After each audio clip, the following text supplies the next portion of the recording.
ಇನ್ನು ಉತ್ತರ ಪ್ರದೇಶದ ಮಹಾಕುಂಭಮೇಳಕ್ಕೆ ಕೋಟಿ ಜನ ಸಾಕ್ಷಿಯಾಗ್ತಾನೇ ಇದ್ದಾರೆ. ಪ್ರತಿದಿನವೂ ಕೂಡ ಲಕ್ಷ ಜನ ಪುಣ್ಯ ಸ್ನಾನ ಮಾಡ್ತಾ ಇದ್ದಾರೆ. ಅದೇ ಕುಂಭಮೇಳದಲ್ಲಿ ಯೋಗಿ ಆದಿತ್ಯನಾಥ್ ಸಂಪುಟ ಸಭೆಯನ್ನು ಮಾಡಿದ್ರು. 54 ಸಚಿವರ ಜೊತೆಗೆ ತೀರ್ಥ ಸ್ನಾನವನ್ನ ಮಾಡಿ ಹಿಂದೂ ರಾಜ್ಯ ಅನ್ನುವಂತಹ ಸಂದೇಶವನ್ನು ಕೂಡ ಕೊಟ್ಟಿದ್ದಾರೆ.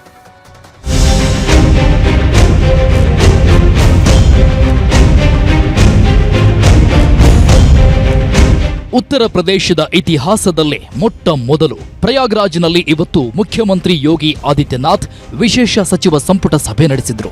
ಯೋಗಿ ಸರ್ಕಾರದ 54 ಸಚಿವರುಗಳು ಸಭೆಯಲ್ಲಿ ಭಾಗಿಯಾಗಿದ್ರು. ಪ್ರಯಾಗ್ರಾಜ್ನಲ್ಲೇ ಕ್ಯಾಬಿನೆಟ್ ಸಭೆ ಮಾಡಿ ಹೊಸ ನಿರ್ಣಯಗಳನ್ನ ಕೈಗೊಂಡ್ರು. ಪ್ರಯಾಗ್ರಾಜ್ನಲ್ಲಿ ಮಲ್ಟಿ ಸ್ಪೆಷಾಲಿಟಿ ಆಸ್ಪತ್ರೆ ನಿರ್ಮಾಣಕ್ಕೆ ಸಂಪುಟದಲ್ಲಿ ಅನುಮೋದನೆ ಸಿಕ್ತು. ಪ್ರಯಾಗ್, ಪೂರ್ವಾಂಚಲ, ಸೋನಭದ್ರಕ್ಕೆ ಎಕ್ಸ್‌ಪ್ರೆಸ್ ವೇ ನಿರ್ಮಾಣ ವಿಸ್ತರಣೆಗೆ ಒಪ್ಪಿಗೆ ನೀಡಿದ್ರು. ಹತ್ರಾಸ್, ಬಾಗ್ಪತ್, ಕಾಸ್ಗಂಜ್ನಲ್ಲಿ ಸರ್ಕಾರಿ ಖಾಸಗಿ ಸಹಭಾಗಿತ್ವದಲ್ಲಿ ವೈದ್ಯಕೀಯ ಮೆಡಿಕಲ್ ಕಾಲೇಜುಗಳ ನಿರ್ಮಾಣಕ್ಕೆ ಒಪ್ಪಿಗೆ ನೀಡಿದ್ರು. ಯುಪಿ ಯುವಕರಿಗೆ ಉಚಿತ ಸ್ಮಾರ್ಟ್ಫೋನ್, ಟ್ಯಾಬ್ಲೆಟ್ ನೀಡಲು ಸಂಪುಟದಲ್ಲಿ ನಿರ್ಧಾರ ಕೈಗೊಂಡ್ರು. ಮಿರ್ಜಾಪುರದಲ್ಲಿ 10,000 ಕೋಟಿ ರೂಪಾಯಿ ಎಫ್ಡಿಐ ಹೂಡಿಕೆಗೂ ಒಪ್ಪಿಗೆ ನೀಡಿದ್ರು. आज पहली बार उत्तर प्रदेश का पूरा मंत्री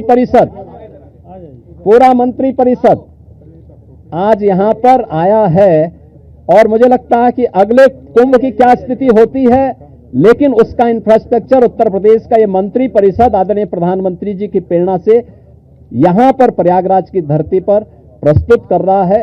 और मुझे विश्वास है कि इसको जैसे प्रयागराज की कायाकल्प पिछले 6 वर्ष के अंदर हुई है, ये इंफ्रास्ट्रक्चर प्रयागराज को एक वैश्विक पहचान दिलाने में सफल होगा. ಸಚಿವ ಸಂಪುಟ ಸಭೆ ನಡೆಸಿದ ಬಳಿಕ ಯೋಗಿ ಸೇರಿದಂತೆ ಅರೈಲ್ ವಿಐಪಿ ಘಾಟ್ಗೆ ಬಂದ್ರು. ಯೋಗಿ ಮತ್ತು ಸಂಪುಟ ಸದಸ್ಯರೆಲ್ಲ ಮಹಾಕುಂಭಮೇಳದ ತ್ರಿವೇಣಿ ಸಂಗಮದಲ್ಲಿ ಪವಿತ್ರ ಸ್ನಾನ ಮಾಡಿದ್ರು.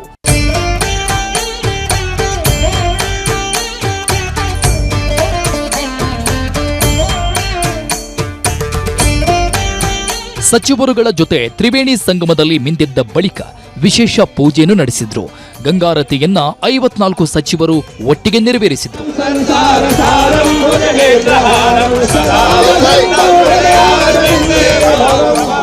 ಮಹಾಕುಂಭಮೇಳದಲ್ಲಿ ಪೂಜೆ ಪುನಸ್ಕಾರದ ಬಳಿಕ ಇಡೀ ಮಂತ್ರಿಮಂಡಲ ಪ್ರಸಾದ ಸ್ವೀಕರಿಸಿದ್ರು. ಆಮೇಲೆ ಭಕ್ತರ ಜೊತೆಯೂ ಮಾತುಕತೆ ನಡೆಸಿತು ಯೋಗಿ ಸರ್ಕಾರ. ಜೊತೆಗೆ ಫೆಬ್ರವರಿ 5ಕ್ಕೆ ಪ್ರಧಾನಮಂತ್ರಿ ನರೇಂದ್ರ ಮೋದಿ ಮಹಾಕುಂಭಮೇಳದಲ್ಲಿ ಪವಿತ್ರ ಸ್ನಾನ ಮಾಡಲು ಬರ್ತಿದ್ದಾರೆ. ಅವರು ಅಕ್ಷಯವತ್, ಸರಸ್ವತಿ ಕೂಪ್ ಮತ್ತು ಬಡೇ ಹನುಮಾನ್ ಮಂದಿರಕ್ಕೆ ಭೇಟಿ ನೀಡಿ ಪ್ರಾರ್ಥನೆ ಸಲ್ಲಿಸಬಹುದು. ಆ ಬಗ್ಗೆನೂ ಯೋಗಿ ಆದಿತ್ಯನಾಥ್ ಪರಿಶೀಲನೆ ಮಾಡಿ ಭದ್ರತಾ ವ್ಯವಸ್ಥೆಯ ಬಗ್ಗೆ ಅಧಿಕಾರಿಗಳಿಂದ ಮಾಹಿತಿ ಪಡೆದರು. Bureau report, news 18. ಈಗ ರಾಜ್ಯ, ದೇಶ ವಿದೇಶಗಳ ಮತ್ತಷ್ಟು ಪ್ರಮುಖ ಸುದ್ದಿಗಳನ್ನು ಕ್ವಿಕ್ ಆಗಿ ನೋಡೋಣ. ಡಿಕೆ ಶಿವಕುಮಾರ್ ಸಿಎಂ ಆಗೋದನ್ನ ಯಾರೂ ತಪ್ಪಿಸಲು ಆಗಲ್ಲ ಎಂದು ವಿಶ್ವನಾಥ್ ಹೇಳಿದ್ದಾರೆ. 136 ಸ್ಥಾನ ಬರಲು ಡಿಕೆ ಶಿವಕುಮಾರ್ ಕೊಡುಗೆ ಇದೆ. ಎಲೆಕ್ಷನ್ ವೇಳೆ ಡಿಕೆಶಿ ಸಾಕಷ್ಟು ಖರ್ಚು ಮಾಡಿದ್ದಾರೆ. ಎಲೆಕ್ಷನ್ ಸಂದರ್ಭದಲ್ಲೇ ಡಿಕೆಶಿ ಸಿಎಂ ಆಗುವ ಬಗ್ಗೆ ಮಾತುಕತೆ ಆಗಿದೆ ಎಂದರು ಎಂಎಲ್ಸಿ ವಿಶ್ವನಾಥ್. ರಾಜ್ಯ ಉಸ್ತುವಾರಿ ರಣದೀಪ್ ಸಿಂಗ್ ಸುರ್ಜೇವಾಲಾ ವಿರುದ್ಧ ಸಿದ್ದರಾಮಯ್ಯ ಬಣದ 50ಕ್ಕೂ ಹೆಚ್ಚು ಶಾಸಕರು ಸಹಿ ಸಂಗ್ರಹಿಸಿದ್ದಾರಂತೆ. ಸಹಿ ಸಂಗ್ರಹದ ಮೂಲಕ ಹೈಕಮಾಂಡ್ಗೆ ಸುರ್ಜೇವಾಲಾರನ್ನ ಉಸ್ತುವಾರಿ ಸ್ಥಾನದಿಂದ ಬದಲಿಸಿ ಅಂತ ಶೀಘ್ರದಲ್ಲೇ ಮನವಿ ಮಾಡೋದು ಫೈನಲ್ ಆಗಿದೆಯಂತೆ. ಜೆಡಿಎಸ್ನಲ್ಲೂ ರಾಜ್ಯಾಧ್ಯಕ್ಷ ಹುದ್ದೆಗೆ ಫೈಟ್ ಶುರುವಾಗಿದೆ. ನಿಖಿಲ್ರನ್ನು ರಾಜ್ಯಾಧ್ಯಕ್ಷ ಮಾಡಲು ಎಚ್ಡಿಕೆ ಪ್ಲಾನ್ ಮಾಡಿದ್ದು ಬಹಿರಂಗವಾಗಿ ಜಿಟಿ ದೇವೇಗೌಡರು ಆಕ್ಷೇಪಿಸಿದ್ದಾರೆ. ಹಿರಿಯರನ್ನು ಕಡೆಗಣಿಸಿ 3 ಎಲೆಕ್ಷನ್ನಲ್ಲಿ ಸೋತಿರುವ ನಿಖಿಲ್ಗೆ ಯಾಕೆ ಎಂದು ಸಿಟ್ಟು ಹೊರಹಾಕಿದ್ರು. ವಿಜಯಪುರದಲ್ಲಿ 2019ನೇ ಸಾಲಿನ ಕರ್ನಾಟಕ ರಾಜ್ಯ ಚಲನಚಿತ್ರ ಪ್ರಶಸ್ತಿ ಘೋಷಣೆಯಾಗಿದೆ. ಪೈಲ್ವಾನ್ ಸಿನಿಮಾದ ನಟನೆಗಾಗಿ ಸುದೀಪ್ ಅತ್ಯುತ್ತಮ ನಟ ಪ್ರಶಸ್ತಿ ಪಡೆದಿದ್ದಾರೆ. ತ್ರಯಂಬಕಂ ಚಿತ್ರಕ್ಕಾಗಿ ಅನುಪಮಾ ಗೌಡ ಅತ್ಯುತ್ತಮ ನಟಿ ಪ್ರಶಸ್ತಿ ಪಡೆದಿದ್ದಾರೆ. ಪಿ ಶೇಷಾದ್ರಿ ನಿರ್ದೇಶನದ ಮೋಹನದಾಸ ಮೊದಲನೇ ಅತ್ಯುತ್ತಮ ಸಿನಿಮಾ ಪ್ರಶಸ್ತಿ ಪಡೆದಿದೆ. ಅದೇ ರೀತಿ ಲವ್ ಮಾಕ್ಟೇಲ್ 2ನೇ ಅತ್ಯುತ್ತಮ ಸಿನಿಮಾ, ಅರ್ಘ್ಯಂ 3ನೇ ಅತ್ಯುತ್ತಮ ಸಿನಿಮಾ ಆಗಿ ಹೊರಹೊಮ್ಮಿದೆ.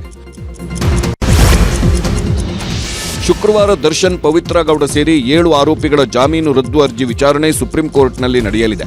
ಈಗಾಗಲೇ 1492 ಪುಟಗಳ ಚಾರ್ಜ್ ಶೀಟ್ಗಳನ್ನು ವಕೀಲ ಅನಿಲ್ ನಿಶಾನಿ ಮುಖಾಂತರ ರಾಜ್ಯ ಸರ್ಕಾರ ಸುಪ್ರೀಂ ಕೋರ್ಟ್ಗೆ ಮೇಲ್ಮನವಿ ಸಲ್ಲಿಸಿದೆ.